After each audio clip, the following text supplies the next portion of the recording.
Disturbing got a new video out? Y'all know what the fuck is going on, man. This case takes place in Queensland, Australia, in the year 2011.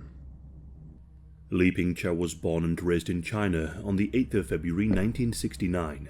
Sadly, there doesn't seem to be a lot of information on her early life, her upbringing, or much of her life in China. One thing we do know, however, is that in 2005 she was looking for love, and it was this year that Li believed that she succeeded. Whilst online, she became acquainted with a 65-year-old man who lived in Australia. That nigga look creepy. By the name of Klaus Andreas. Klaus was born in Germany in 1943. He married his first wife, Monica, in 1969, and they had a son named Ralph. The family emigrated to Australia in 1982. His first wife, Monica, passed away from cancer in August of 2005. Despite spending most of his life with his wife, it didn't take him long to move on. That very same year, he went online and began talking to Li. As far as I can tell, the two hit it off, or at least so it seems. Before too long, the couple made plans to meet, and so Klaus began looking for flights to China. Is Australia weird? See, I always thought Australia was like I know there's bad places everywhere. But it's like I always thought that like Australia was like one of the good countries. Like I thought there was like no weird people there. You know what I'm saying? Things moved unbelievably quickly. In 2006, Klaus met with Li in China and travelled some of the country. And by October of 2006, Li moved to Australia and the two became engaged. These kinds of relationships are usually criticised and are seen as stereotypical. Sometimes older men seek younger Asian wives as they can offer them more money than what they would typically be used to. Prior to marrying Li, Klaus took her to meet a friend of his in Sydney. Before leaving Sydney, this friend told Klaus something that an old Chinese doctor had told him. That Chinese women would attempt to marry Australian men because it was, quote, big business in China, and that a Chinese woman would want two things. 1. An Australian passport, and 2. His money. He also told Klaus to be careful, as she might bring over her family members in the near future. Low-key, she looked pretty here, but when she smiled, like, I don't know if it was like she got her teeth fixed or something like that. Nothing wrong with that. But like right here, like she looks pretty. She's like a model. You see what happened in LA? Yeah, that shit is crazy right now. I ain't gonna lie. LA is getting crazy, bro. I pray for everybody in LA. I hope everybody in LA is good, man, because that shit is wicked. Klaus not to marry Li. But Klaus didn't listen. He told his friend that he was happy, Li was happy, and he wanted a new family. Despite Klaus telling his friend not to worry, alarm bells clearly began ringing in his head. On the 27th of November 2006, Klaus made Li sign a prenup agreement. Essentially, if Li left him before 10 years of marriage, she would get close to nothing. But if she stayed with him until his death, she would get everything. Nothing was left for Klaus's son. The two then married. In 2009, Li was granted a permanent visa. Klaus suffered from a lower back injury, and so Li qualified to become his full-time carer, and she received money from the government. Oh, jeez, wait, whoa. This just took a turn, hold on. Do she fuck him over? Huh? Hold on. Those who knew the two described them as a close and lovely couple. Klaus had more money and assets than Li, and so he paid for the vast majority of the couple's expenses. Klaus had around $130,000 in his bank account, and Li had access to this money. He would often praise his... Oh, see, you fucked up, my boy. What are you doing, my boy? See, you're trolling, my boy. Bro, what? I mean, you gotta think about it. He thinks this is his wife. You feel me? So, obviously, like, you're gonna give your wife access to, like, your bank accounts or whatever the case may be. I don't know how some people do it. But if I had a wife, I'm not gonna lie, like, I'll give her access to my bank account. I'm not gonna lie, like, because it was mine is yours, was yours is mine. That's how I see it. You feel me? So I can't say you're fucked up, but if this is what I think this case is going to be about, then yeah, you done fucked up, my boy. Damn. New wife for several reasons. She would do the housework. She looks evil, right? And she look OD evil. But most importantly for Klaus, she allowed him to have a shrine dedicated to his first wife. This shrine was located in their bedroom. However, the relationship would soon take a turn. Lee had not been totally honest with Klaus. She had kept from him a rather big secret. Lee had a son back in China. In 2010, she sat Klaus down and told him that her son would soon be joining them in Cairns. She had made all the necessary arrangements, and he would be arriving that following day. This was the first that Klaus had ever heard of the matter. With this, the What? Oh, see, damn. Hold on. See. Oh, this is where people start losing me. Do you like tortas? No, I never even heard of that. Bro, this is where people start losing me, bro. So you telling me, right? You telling me, right? We've been married. And all of a sudden, now that I have a lower back and you're my caretaker, right? You're telling me you have a fucking kid?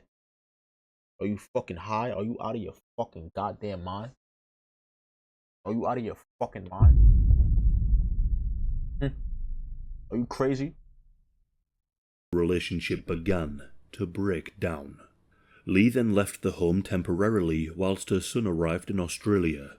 Klaus spoke with a mutual friend of the couple, explaining that he felt betrayed.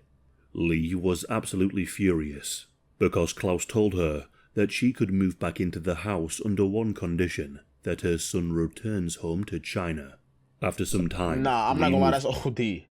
Nah, see, I ain't gonna lie. What would y'all do in this situation? Because I'm not gonna lie, this is a very sticky situation. You feel me? Like, I'm the type of nigga, I'm not gonna lie, I would've broke up with you, but we're married, so it's kind of hard. You feel what I'm saying?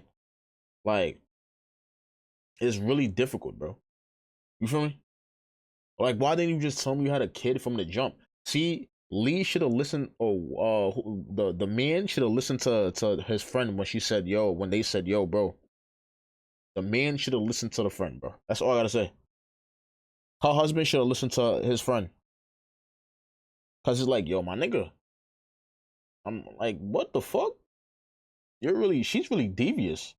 She did only want for his bread then. That's crazy. I thought he was the problem because he looked creepy in the first picture. But guess I was wrong. Moved back in with Klaus. The couple lived together on and off for some time. Those who lived near them would often hear the couple arguing frequently, multiple times a week. And then Klaus lost total trust in Lee when he discovered that she had arranged for her son to gain permanent residency in Australia using his money.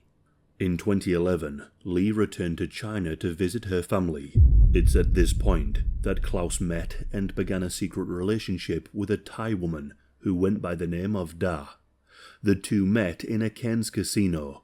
Da was only visiting in Australia, and in this time, Klaus told her that he loved her and wanted to marry her, and even gave her a diamond ring. Yo, my nigga, yo, Klaus, are you okay, gang? You just out here marrying anybody? Like, is he out here just marrying anybody? Is he okay? The nigga's legit out here marrying anybody. How you just out here just marrying anybody that you just see, that you found attractive, my nigga? You gotta relax. I don't think you know what a back door. Close that back door, can't get snake by my. He don't know, bro. He don't know, man. But after a couple of weeks, Da returned to Thailand. The two kept in contact, and Klaus would frequently send her money. That was until October of 2011. She discovered that Klaus was married, and she told him that the marriage would have to come to an end if they were to continue their relationship. Meanwhile, Klaus and Lee's relationship was falling apart. In early of November of 2011, a neighbour of Klaus and Lee noticed something rather strange. He noticed dead patches of grass at their property. This was incredibly unusual, as their gardens were usually immaculate. Shortly after seeing these... Wait, that's the crib?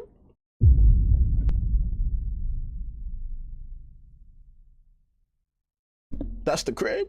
Hold on. That's the house? Fuck no. Dead patches of grass, he noticed that they had been patched up with other grass.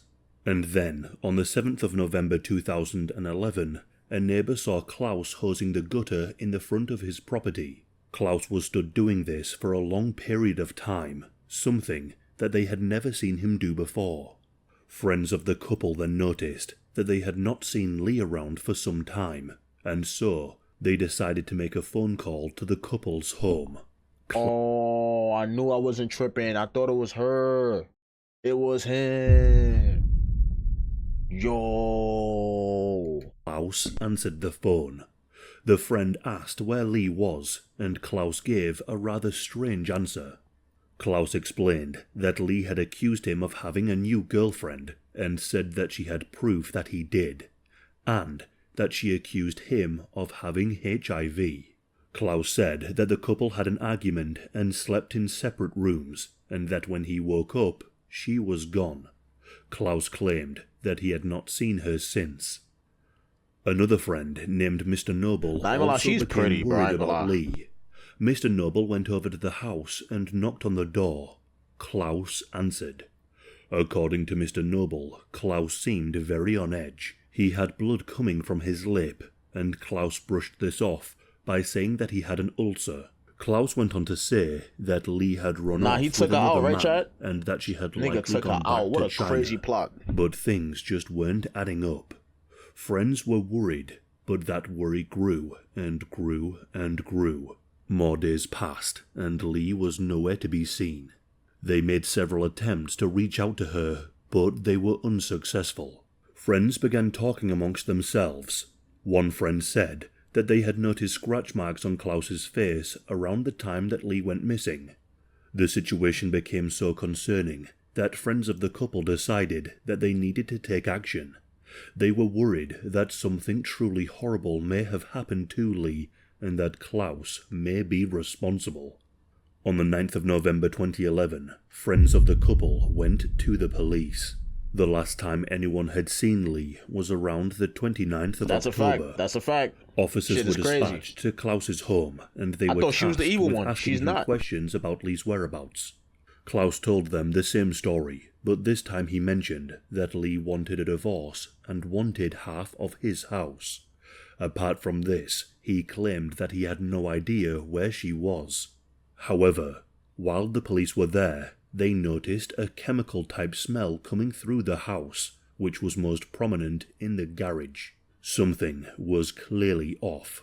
An investigator was then assigned to the case, and a missing persons investigation began. This investigator was granted permission to open a bank safety deposit box held by Lee. Inside, they found documentation, jewelry, and $3,600.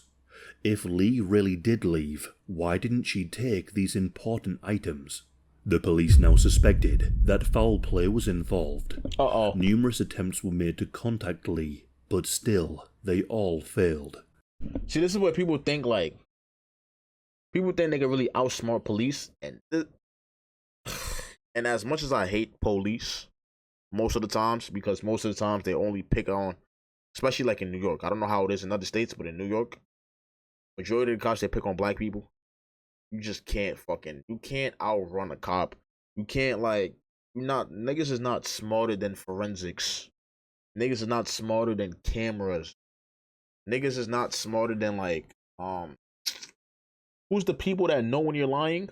They're not, I forgot what you call them. Usually, when you're in a detective or when you're in a precinct, right? And then you're about to talk to a police officer or some shit, and it's a serious case. They bring in somebody, right? Do a lie detector test. You do a lie detector test, you leave, right? They bring somebody else to talk to you. You feel me? To see how your body language is, or you saying a certain type of sentence, or you saying, bro, or your eyes might be looking weird. Bro, niggas be, yo, bro, that shit crazy. I'm trying to tell you, you can't really, nowadays it's very hard to commit a crime. Even though this wasn't recently, nowadays it's extremely hard, bro. You know what I'm saying? It's crazy. This is when things became even more disturbing. Great, that's a great career. This same officer began observing Klaus and his property, and he made several notes. The officer noted the large patches of dead grass that had been covered up with fresh grass. And then the officer observed white fatty residue around the surface of a garden bed. Investigators then discovered that Klaus had purchased a strong acid. I knew Cairns it. I is knew a it. very I knew small it. place I knew it. where many of the residents know each other. Rumours began to spread that an old man had killed his wife, and because of this, Klaus addressed the media in an interview. Andres Andris. I'm German-born, living in Australia since 29 years. And what else can I tell you? So. And you're Liping's. Sorry. Yeah, I'm Liping's husband. Yes. And how long have you been together? Since November 2006. We married in 2006. Yes. 2006. Yes, 2006. Yes. You married again. And So then. do you think she may be with someone else? I don't know. I mean, I don't know. I cannot say this. So How are you feeling about this? it's shitty. You hope he paid it in cash, like the acid in cash, so they could track the transition with the credit card. I'm not gonna lie, bro. He's probably so old, bro. He don't know about none of that. Now, see, the WOULDNs know about that shit, bro. Okay, the old niggas in 2006, they ain't know about that shit. Feel me? In 2006, this happened in 2006, I think, or like 2008, 9. They don't say the date, but it happened somewhere around those times, boy. That was a bad time to do with anything, cause you're gonna get caught. Believe me. I got it 2 times before, and now the 3rd times. It really is. I mean, Yeah. at the moment, the 2 first times, as I said, I contacted her. She contacted me, so came together. But now, she did not contact me. I contacted her twice or 3 times. I tried on her mobile phone. No one of her friends I know of know her or know where she is. So what can I do? And is this a photo of her here? This is the photo of Li Ping. And how old is she? Is she 42? And Li Ping is a very, very, very, very nice looking lady, as you can see. And I was glad to have, with my age, such a young, nice lady. She is 42 No, years they're of not age. in UK. Yes. They're in Australia. She is a very clean lady. The only thing what this lady is, eccentric, rebellious, and willpower.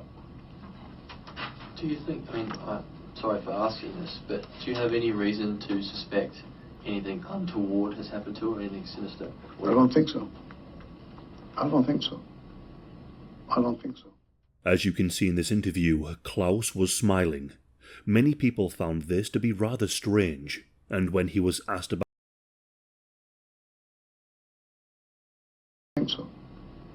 I don't think so. As you can see in this interview,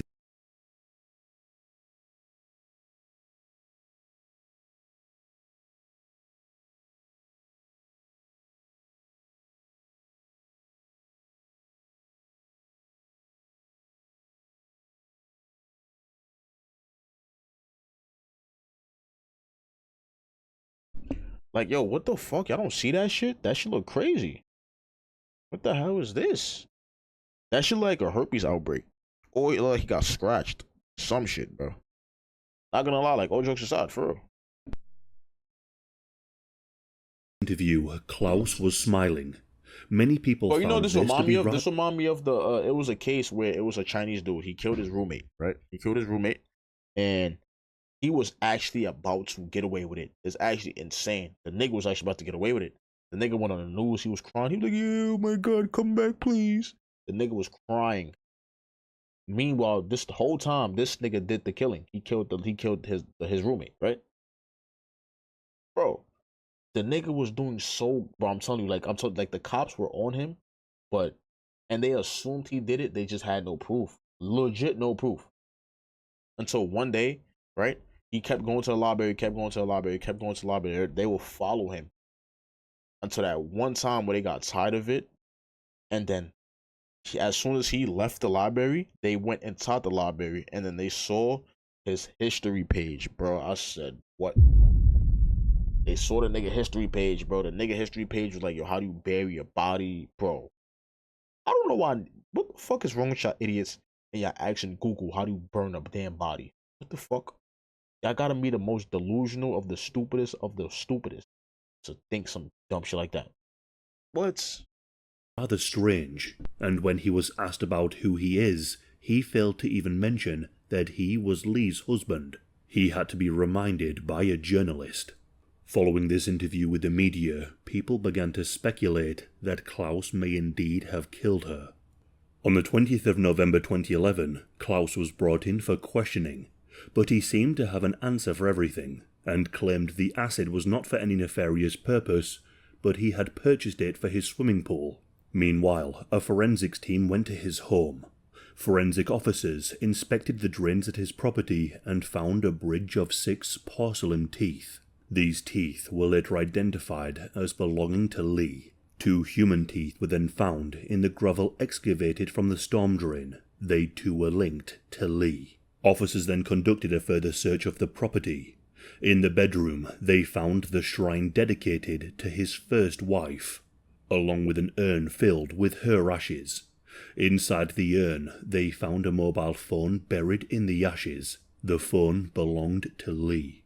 With this, Klaus was arrested. The police suggested that he tell the truth. It's at this point that Klaus began to talk.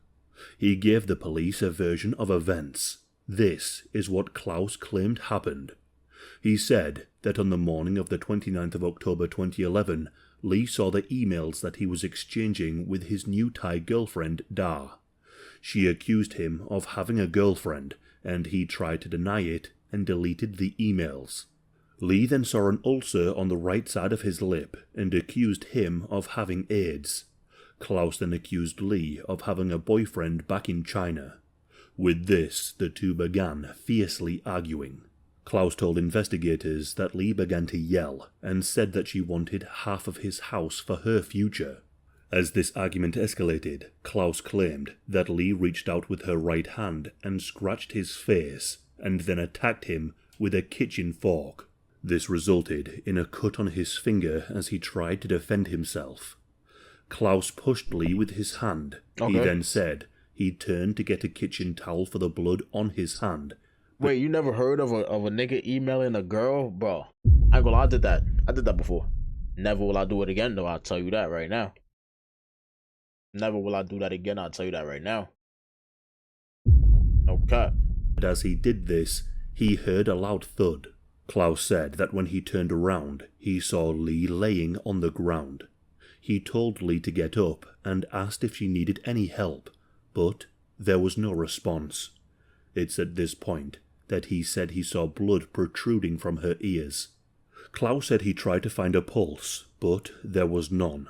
He then noticed that she was no longer breathing and her eyes were closed. Klaus said that he intended to call the emergency services, but decided against it, as in his words, they could not help her anyway. According to Klaus, Lee fell and hit her head, which he alleged caused her death. He returned home and went to bed as his wife lay dead in the kitchen. The next morning, Klaus got out of bed. Did they just said that he returned home and he went to bed and his wife was dead in the fucking kitchen? Is that what they just told me? Is that what I just heard? Are they fucking crazy? What?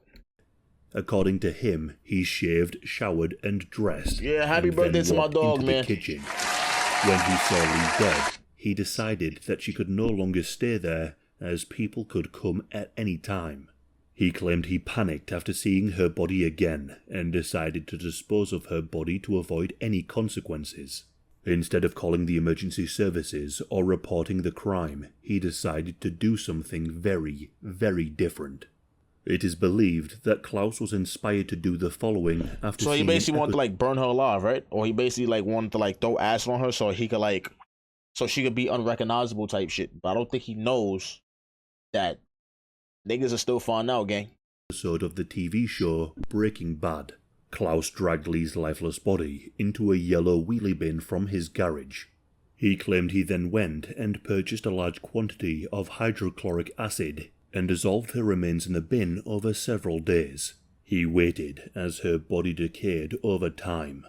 He then removed her flesh and bones, and hosed her remains down the home drain outside. Any larger pieces he then disposed of, but it isn't clear where exactly he buried her. Klaus went to bed each night whilst his wife was slowly dissolving in his home. This nigga's a savage. Just thinking about this is truly terrifying. He then packed Lee's clothing and shoes before dumping them into various donation charity bins, and began telling people, including the police, that she had left and gone back to China and that he had no idea where she was. Wow. Klaus said that he killed Lee on the 30th of October 2011, and that when the police questioned him earlier, he had lied to them in hopes of not being held responsible. The police were rather stunned by this confession. He had portrayed himself as a man who acted out of fear and desperation. Was he trying to after copy a scene from Breaking Bad? Yeah. But investigators believed that he was not telling the full truth. They believed that there was more to this story. And so the investigators got to work, hoping to get the full story and bring Klaus to justice. They quickly found out about Klaus's other Thai girlfriend that I mentioned earlier, who was named Da. His email exchanges with this woman were investigated, and this is where the police found one potential motive. The email account revealed a large number of emails between the two, and these emails revealed a close and affectionate relationship, with frequent expressions of love. There were also talks about a quote, problem which he would try and manage and find a way to fix as quickly as possible. This quote, problem, was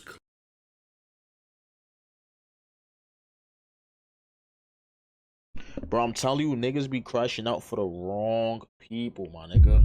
Like, what you thought you was gonna do? You thought you was gonna go out? Like, bro, niggas move so fast. You know he's old because the nigga was willing to marry her.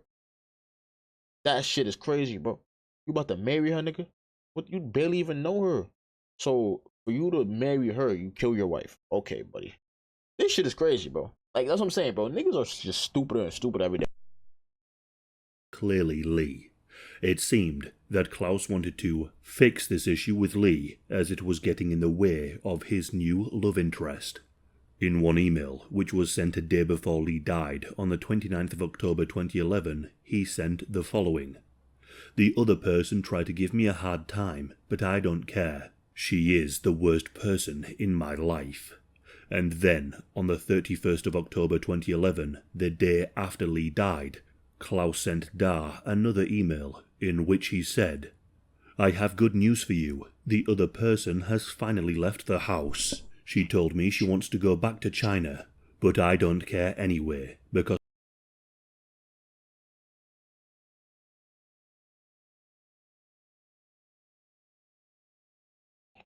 Bro, this nigga's a savage. This nigga's a complete savage. So he did that to his wife. And then the next day, he emailed the girl he want and said, yo, she's finally gone. This nigga is ruthless. That means he really must have hated her, like, badly. Like, he hated her.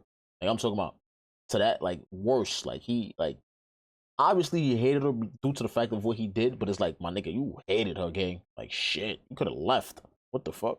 Because the house is now free for the both of us, and you can come to me any day you like. This email was sent whilst his wife was being dissolved in his home. Is this really the behaviour of a man who accidentally killed his wife?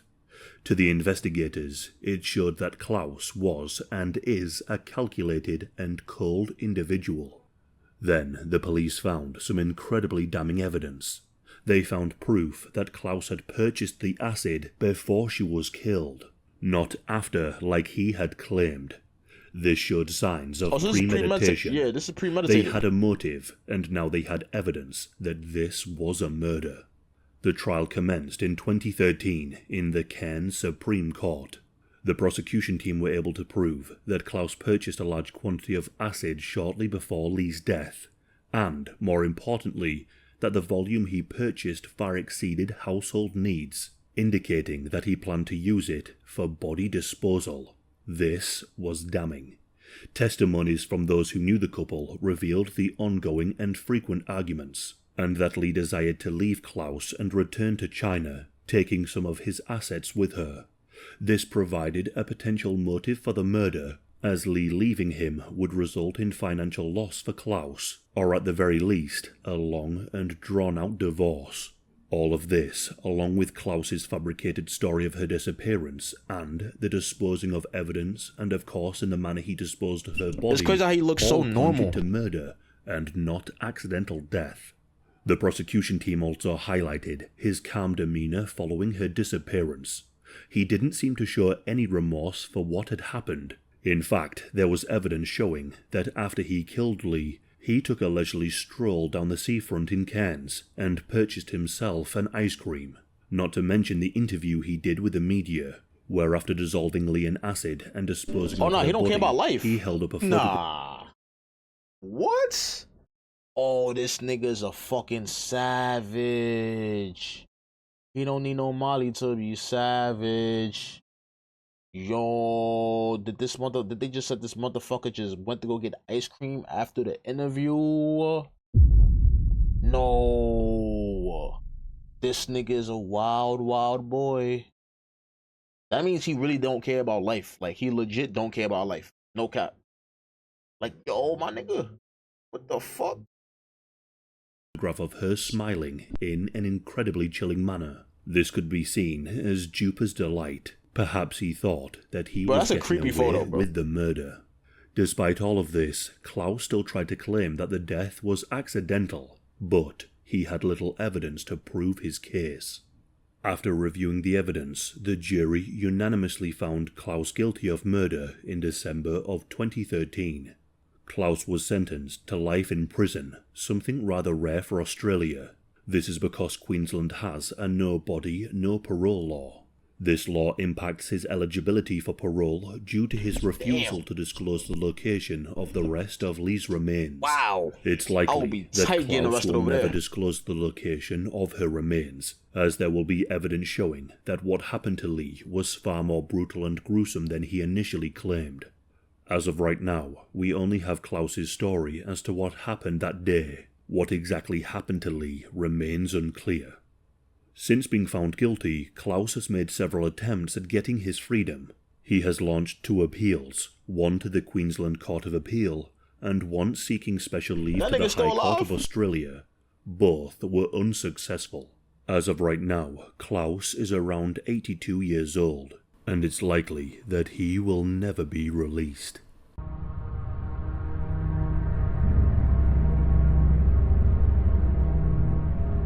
Nah, that's wicked, bro. I'm not gonna lie, that's wicked. I was just talking about this earlier, how relationships are so fucking scary. Nah, he's not dead, bro. The nigga 82. Damn, bro. That was a banger video, though, but that's fucked up, bro. Yo, fellas, ladies, if y'all don't love y'all man, bro, or whatever the case may be, bro, don't marry them, all right? Don't marry them, nothing, bro. All right, you see the signs in the beginning. Not even the beginning. Sometimes you see the signs, and all you need is that first sign to just know when it's time to go, or else it will get dragged. Okay.